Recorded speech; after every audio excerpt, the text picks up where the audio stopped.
Ukraine can and will stop Putin. Amerika Serikat dan Barat, tepatnya negara-negara anggota Pakta Pertahanan Atlantik Utara atau NATO, tengah membangun rancangan baru untuk melawan kekuatan Rusia yang dipimpin Vladimir Putin. Para pemimpin negara anggota NATO berkesempatan untuk saling berjumpa dan mengemukakan pendapatnya dalam KTT NATO 2024. Mereka bertemu di Washington, Amerika Serikat selama 3 hari berturut-turut dari Selasa hingga Kamis 11 Juli 2024. Isu perang Rusia dengan Ukraina kembali menjadi pembahasan hangat di antara para pemimpin blok barat itu. Pasalnya, sampai saat ini masih belum ada kata damai tercapai antara Vladimir Putin dan Volodymyr Zelensky. Namun, apa sebenarnya NATO dan mengapa kelompok ini selalu disebut-sebut dalam konflik Rusia-Ukraina maupun isu geopolitik lainnya?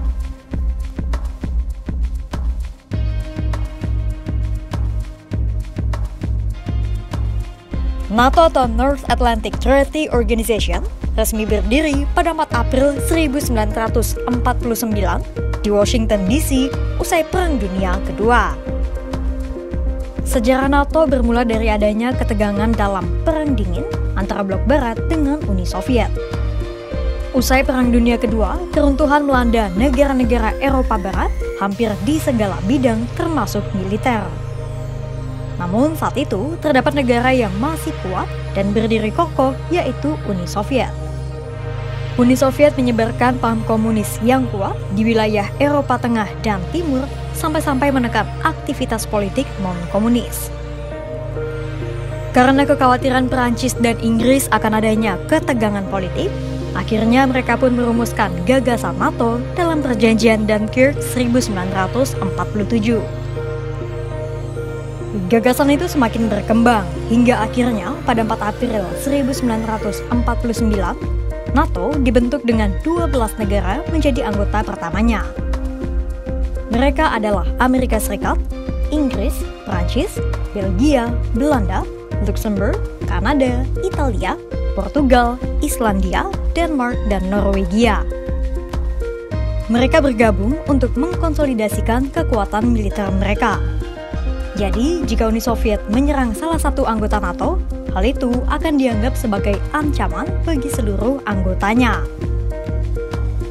NATO pun terus berkembang hingga akhirnya kini blok itu beranggotakan 32 negara dengan Finlandia dan Swedia menjadi anggota terbaru mereka.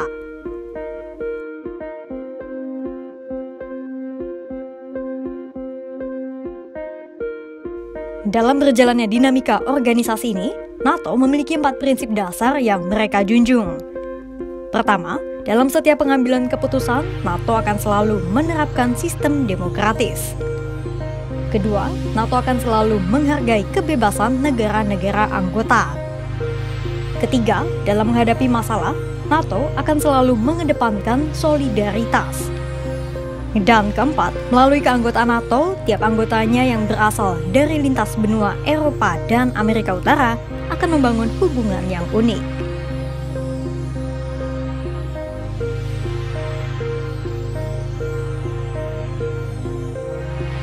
Dilansir dari situs resmi NATO, secara garis besar organisasi ini memiliki 4 kegiatan utama. Pertama adalah konsultasi dari tiap negara anggota terkait masalah keamanan di semua bidang. Kemudian, NATO akan mengambil sebuah keputusan untuk menyelesaikan masalah lewat konsensus.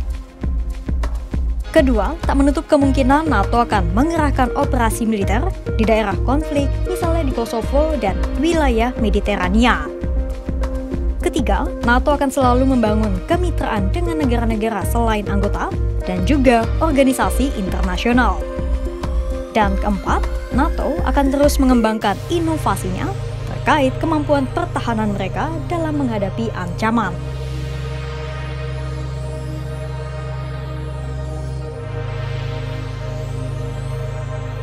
Sejak 2022, NATO terus menyoroti isu perang Rusia dan Ukraina.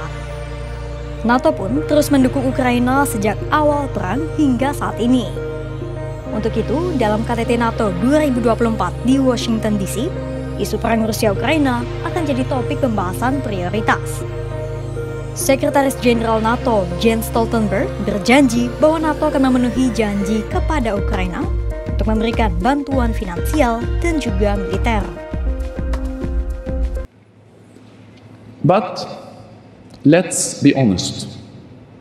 Not even our support for Ukraine has been a given. It is not straightforward, because our support comes with costs and risks. The reality is there are no cost-free options with an aggressive Russia as a neighbor. There are no risk-free options in a war. And remember, the biggest cost and the greatest risk will be if Russia wins in Ukraine. We cannot let that happen. Presiden Amerika Serikat Joe Biden jelas mendukung sikap NATO. Amerika Serikat yang menjadi donatur terbesar Ukraina yakin betul Putin kalah dalam peperangan di Ukraina. Putin's war of aggression against Ukraine continues, and Putin wants nothing less than Ukraine's total subjugation, to end Ukraine's democracy, to destroy Ukraine's culture, and to wipe Ukraine off the map. And we know Putin won't stop at Ukraine, but make no mistake, Ukraine can and will stop Putin.